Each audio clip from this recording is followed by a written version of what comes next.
I didn't lose my job the day my boss stole my work. I lost it weeks earlier, when the CEO quietly approved my replacement while shaking my hand and praising my potential. I didn't know that yet. All I knew was that I was sitting in a glass-walled conference room watching my boss present my project to the board like it was his life's masterpiece, while I was treated like I didn't exist. No credit, no acknowledgement, no promotion.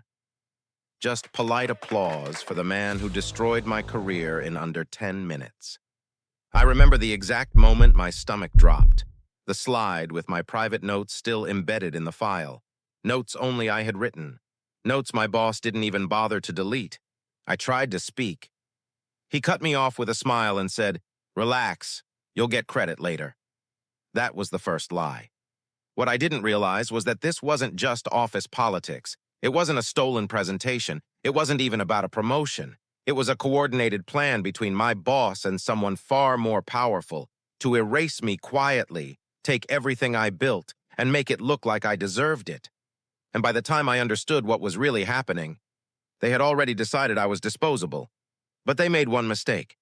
They underestimated how far I was willing to go once I stopped trying to be loyal and started trying to survive. The morning of the presentation started like every other sacrifice I had made for Brightline Technologies. I arrived before sunrise, coffee in hand, badge tapping softly against the glass doors as the security system buzzed me in. The office was dark and silent, the kind of quiet that only exists when you care more than everyone else. I sat at my desk and opened my laptop, scrolling through my slides one last time, not because they needed fixing, but because this project felt like a part of me now. Months of late nights, missed birthdays, canceled plans, all distilled into 42 slides. This was supposed to be my moment. Brian had told me that himself just a week earlier. "After this presentation," he said, clapping me on the shoulder, "the board's going to know your name." I believed him. By 9:30, the office started to fill. Laughter echoed down the hall. The energy was different on presentation days, tense but hopeful. I straightened my tie, took a deep breath, and carried my laptop toward the conference room. That's when I saw Brian standing at the front of the room. He was already connected to the projector. My laptop wasn't. I slowed my steps, a faint unease creeping up my spine. Brian glanced over his shoulder and smiled, the same confident, easy smile he used in every meeting. At the time, I didn't recognize it for what it was: ownership. The board members filtered in, greeting Brian warmly. No one looked at me. I took a seat along the side wall, assuming, stupidly, that this was just a last-minute technical setup. Then the screen lit up. My title slide appeared. Same font, same color scheme, same internal project code I'd never shared with anyone. My pulse spiked. Brian began speaking. "This initiative," he said smoothly, "came together after months of strategic planning." He clicked to the next slide. My roadmap, my projections, my language, word for word. For a split second, I thought it had to be a misunderstanding.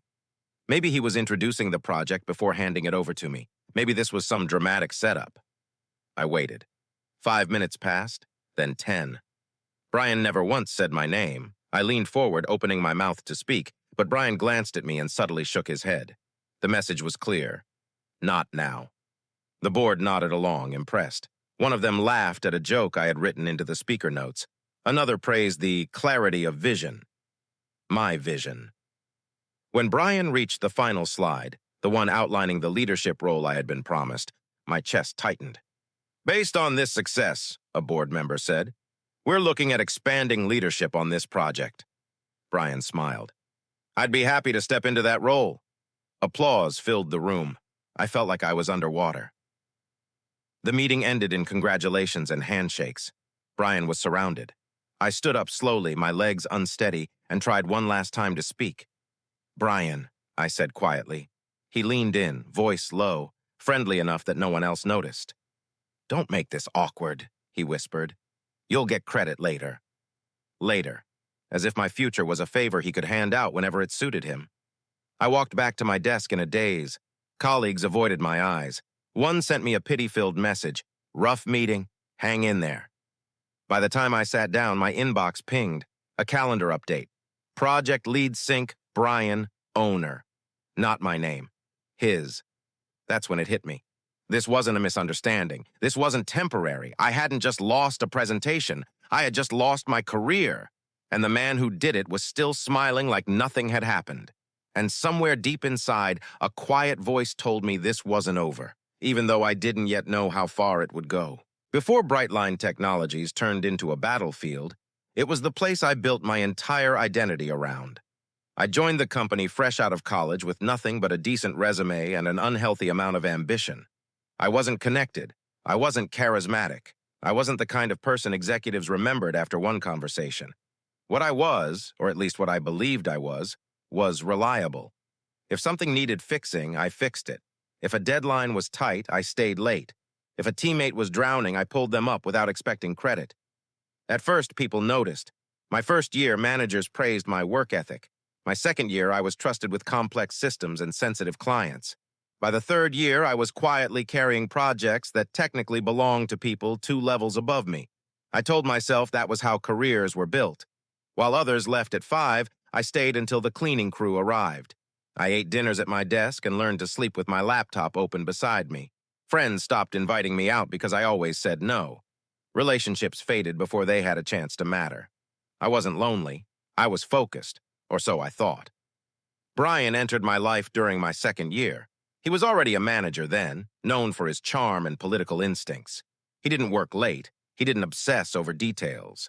Somehow, he always knew which meeting to be in and which executive to flatter. At first, he treated me like a secret weapon. "You're sharp," he told me once, leaning against my desk. "Stick with me and you'll go far." I believed him. He started routing more work my way, bigger responsibilities, more exposure, at least that's how it was framed. I was grateful, hungry, blind.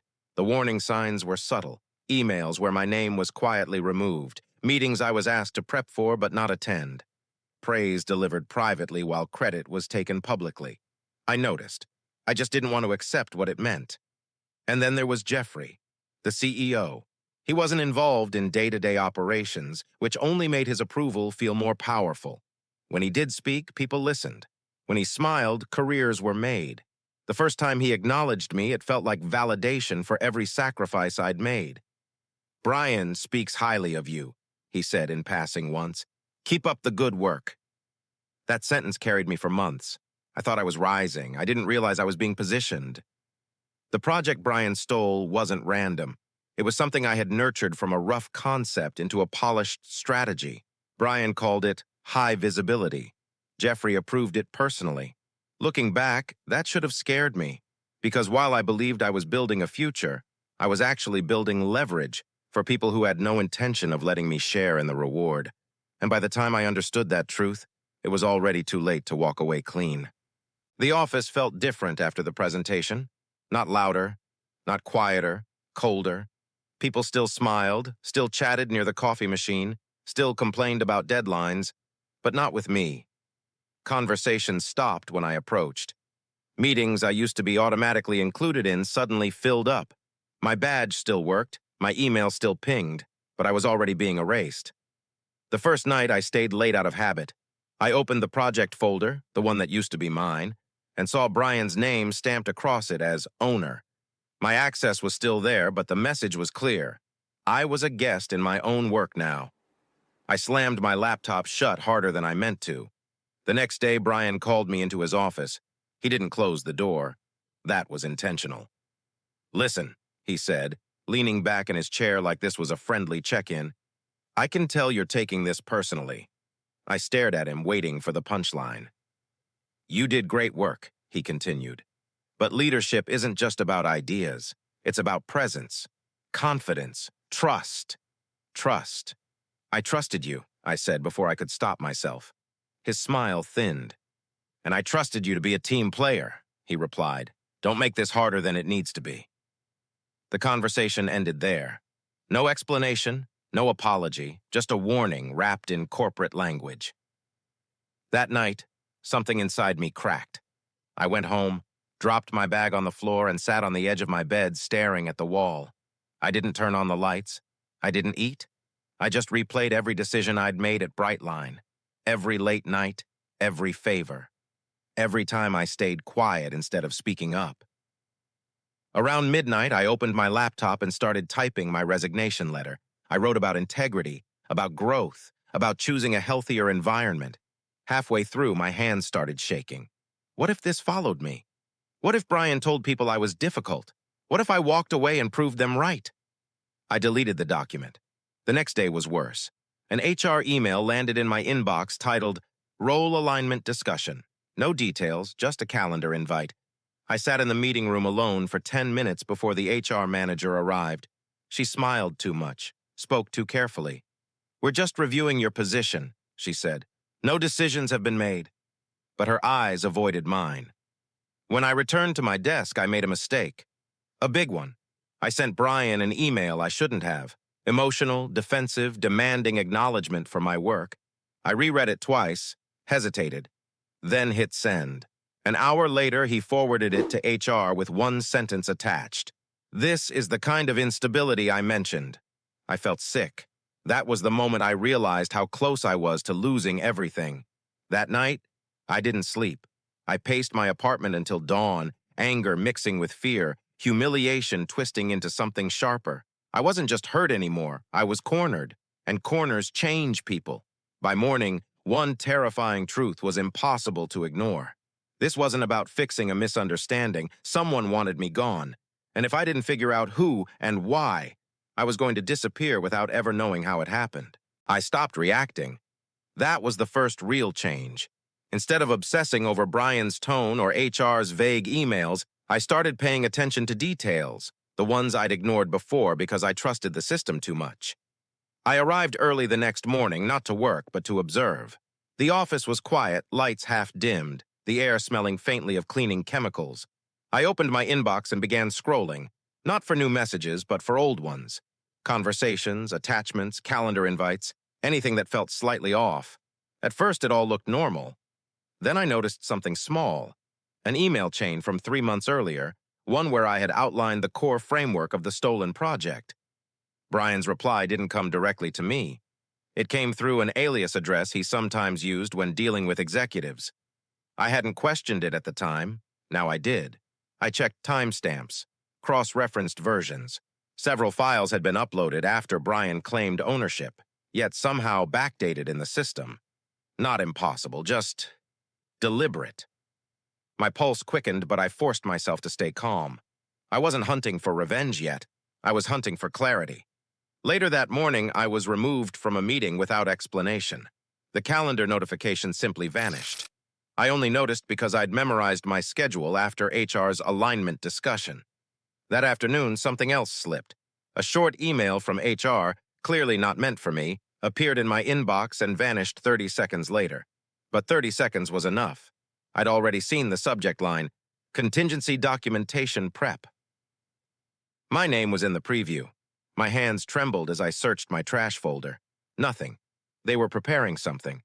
That night, I met an old coworker for coffee, someone who'd transferred departments a year earlier. I didn't accuse anyone, I didn't rant, I just asked questions, and that's when the first thread came loose. He hesitated, then said quietly, "You didn't hear this from me, but your name came up in a legal review last quarter." Legal. The word landed like a punch. According to him, there had been a closed-door meeting. Brian, HR, and someone from executive leadership. The purpose wasn't disciplinary. It was protective. Protective of the company. Protective from me. When I pressed for more, he shook his head. "That's all I know, but it didn't feel sudden." I walked home in a daze. This wasn't about performance. It wasn't about leadership style. This was premeditated. The next day, I reviewed my earliest emails with Jeffrey, the CEO. Short messages, polite praise, encouragement without substance. At the time, I'd felt seen. Now I felt managed. Every compliment lined up with moments Brian needed me compliant. Every reassurance came just before something was taken away. I sat at my desk, staring at the screen, heart pounding. Brian hadn't just stolen my work. Someone above him had made sure it was safe to do so. And for the first time since the presentation, fear gave way to something colder. A realization that if I kept pulling these threads, the whole structure might unravel. But if I stopped now, I'd never survive what was already being prepared for me. I understood one thing clearly. If I waited for clarity to come to me, I'd already lost. So I stopped waiting. I started documenting everything. Not dramatically, not obsessively, but quietly. Dates, times, who said what, who was copied, who suddenly disappeared from email threads.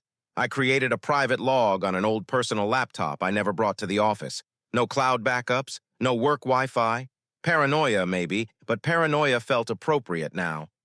At Brightline, access was power, and my access was shrinking by the day. Files I used to open freely now required permission. Systems I helped design suddenly flagged me as view only.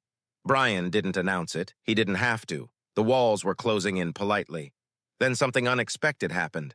A woman from finance, someone I'd helped years ago during a brutal audit, stopped by my desk. She didn't sit, didn't smile. "Be careful," she said quietly. That was it. I waited until she left before my legs started shaking. That night, I couldn't sleep. Around 2 a.m., I opened my email one more time, scrolling through older threads with Brian, searching for patterns instead of proof. That's when I saw it. A draft attachment. Not sent. Saved. The file name included my name and the word transition. I couldn't open it. My permissions were blocked, but I could see the metadata. Created 3 weeks before the presentation. 3 weeks before my surprise humiliation. I stared at the screen until my eyes burned. They had planned this. The next morning, I didn't go straight to my desk. I went to the break room instead, pretended to make coffee. Listened. Brian laughed with 2 directors, bragging about streamlining talent. Jeffrey passed by a minute later, nodding approvingly. That nod felt heavier than anything else. Later that day, my phone buzzed with a message from a former teammate, someone who'd transferred out of Brian's group months earlier. "Are you okay?" I didn't answer right away. Instead, I asked a question I'd never dared ask before. "Why did you leave?" The reply came 5 minutes later. "Because I saw what happens to people who make Brian look good." We met that evening in a crowded cafe far from the office. He spoke carefully, like someone who'd learned the cost of honesty. "Brian didn't just take credit," he explained. "He built paper trails, made it look organic. And when someone got too visible, too independent, Jeffrey stopped protecting them. Jeffrey hates unpredictability," he said, "and you're unpredictable when clients trust you more than him." That sentence rewired everything. This wasn't about my promotion. This was about control. The next piece fell into place by accident. An HR meeting, again vaguely titled, was scheduled for the following week. No agenda, no prep, just discussion. This time, I didn't panic. I checked my log. HR meeting plus legal review plus transition document plus reduced access. They weren't debating my future. They were finalizing it. And then, late Friday afternoon, someone made a mistake. An email hit my inbox and stayed there. It wasn't dramatic, it wasn't threatening, it was a draft. An internal memo referencing my voluntary separation and citing performance instability following leadership feedback. Attached was a document. Termination paperwork, dated 2 days in the future. I sat perfectly still. This wasn't just unethical. This was fraudulent. They were preparing to erase me, rewrite the narrative, and walk away clean. I forwarded the email to my personal account, then printed it at a forgotten printer on the far end of the building. I folded the paper carefully, slid it into my bag, and walked out like nothing had happened. That night, sitting alone in my apartment, I finally allowed myself to feel it. Not panic, not rage, but something sharper. Resolve. They thought I was cornered. They thought I was isolated. They thought the story was already written. What they didn't realize was this. By trying to destroy me quietly, they had handed me the one thing I needed to fight back. Proof. And from that moment on, this stopped being about saving my job. It became about making sure the truth couldn't be buried with me. I wasn't panicking anymore. Fear had hardened into focus. Humiliation had sharpened into strategy. Every emotion that had once left me paralyzed now fueled precision. I started small. First, I protected my work. Every file, every spreadsheet, every email I had access to was duplicated and saved in multiple secure locations. Local backups, encrypted drives, cloud storage under personal accounts, everything outside the office network. I couldn't trust the systems I'd helped build anymore, not when the people running them had decided I was disposable. Next, I quietly rebuilt alliances. Over the years, I've helped colleagues on countless minor projects. Some of them had benefited silently, others publicly. I reached out to a few trusted ones, not to complain, not to accuse, just to ask questions, to test loyalty, to see who I could count on. A few responded cautiously, but the ones who mattered were receptive. They weren't actively protecting Brian or Jeffrey. They were simply wary. That wariness worked in my favor. Then came reconnaissance. I began observing patterns. Brian's meetings, his client calls, the way he manipulated schedules. Jeffrey's movements, approvals, and subtle nudges became clearer in context. I noticed anomalies in client communications, budgets quietly shifted, and project notes that didn't match reality. Everything pointed to a meticulous, long-running plan to isolate me and rewrite the narrative of my work. The first real breakthrough came when I dug into old email threads and discovered discrepancies in document timestamps. Certain files Brian claimed to have created were clearly edited after my own submissions. Even the so-called approvals from Jeffrey lined up suspiciously with Brian's presentations. It was a pattern. It wasn't sloppy work. It was deliberate. By midweek, I started contacting clients, but carefully.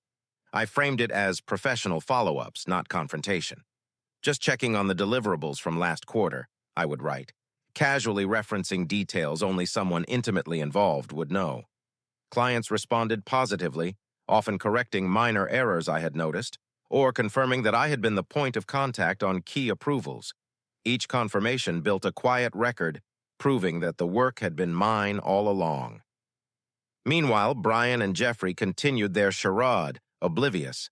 They assumed I was still reeling from humiliation, still isolated, still powerless. Every boast they made, every careless misstep, I cataloged meticulously. Each email, each offhand comment, each client meeting became ammunition. Late one night, I stumbled across the most dangerous find yet, draft legal documents prepared months in advance, intended to make my termination appear justified. They had forged a narrative that painted me as unstable, unprofessional, and replaceable. The scale of their preparation shocked me. I realized that this wasn't just office politics, it was criminal.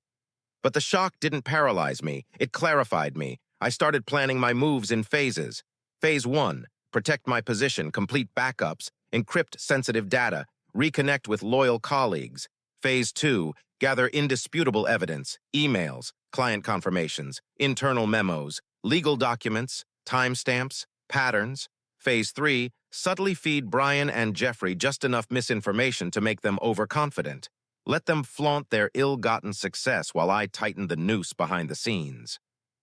Phase 4, expose them to the right people, clients, legal teams, and the board at the exact moment when their arrogance would work against them. By the end of that week, I had a map, a network of allies, a mountain of evidence, and most importantly, I had control. For the first time since the betrayal, I didn't feel like a victim. I felt like a strategist. And from that night forward, I knew one thing with absolute certainty. Brian and Jeffrey had underestimated me, and underestimating me would be their undoing. I was no longer reacting. I was orchestrating. Every move I made was calculated, every conversation carefully measured. Brian and Jeffrey still thought they held all the cards, but I had rewritten the deck without them noticing. It began with the clients. I reached out one by one under the guise of routine follow-ups. Casual questions, friendly tone, a hint here, a subtle clarification there. But behind the polite language was proof, emails, timestamps, project documents, showing exactly who had done the work, who had approved what, and who had manipulated the outcomes. The responses were immediate. Clients began noticing inconsistencies. Contracts had been misattributed. Deliverables had been delayed. Promises Brian and Jeffrey claimed to have fulfilled were in reality my work, documented months earlier. Questions were raised, meetings scheduled. Suddenly, Brian's confident tone faltered. Jeffrey's aloofness cracked. Back at the office, the shift began subtly. Brian asked for updates on projects I had already completed. Jeffrey grilled him on client complaints that could no longer be dismissed. Whispers began to spread. Did Brian actually handle this? Are these approvals correct? Their empire, built on manipulation and misdirection, was showing cracks. I didn't stop with clients. The internal board was next. Carefully, I submitted organized evidence. Emails, memos, and documents proving not only that Brian had taken credit for my work, but that Jeffrey had knowingly allowed it and had helped construct the narrative to erase me. The board called emergency meetings. They were stunned. Financial irregularities, forged approvals, and client mismanagement were suddenly visible under scrutiny. Brian's first real panic came during a mid-morning client call. I had previously provided the client with all the factual documents. The client questioned every misstep. Brian stammered, trying to redirect the blame, but it was too late. Emails and signed documents proved he had lied repeatedly. Jeffrey attempted to step in, trying to maintain control, but I had already anticipated every one of his excuses. I had laid out timelines, attached supporting documents, and secured client corroboration. The board didn't give him the benefit of doubt. They demanded immediate accountability. By the end of the week, the results were catastrophic for them. Brian was stripped of his position and responsibilities. Contracts he had claimed as his own were reassigned. His reputation shattered internally and with clients. Financial reversals cut into his personal gains. Jeffrey could no longer hide behind his CEO title. The board forced him into scrutiny for approval malfeasance, client mismanagement, and internal manipulation. Legal review was imminent. His professional standing was destroyed. I watched it unfold silently, calmly, as if I were observing dominoes falling one by one. My colleagues who had once avoided me now approached quietly, offering subtle acknowledgments. Allies I had cultivated over the past weeks quietly supported me, reinforcing that I had always been the one with integrity and competence. Brian tried to beg. Jeffrey tried to explain. Their words fell flat. I didn't answer. I didn't need to. Every smirk, every boast, every manipulation had been cataloged and repurposed. Their arrogance was their undoing. By Friday evening, the office was quiet. The once untouchable duo, masters of manipulation, were now isolated, powerless, and publicly exposed. I sat at my desk, reviewing confirmations from clients and board members. Emails praised my diligence, integrity, and leadership. Contracts were secured. Projects were restored to their rightful owners.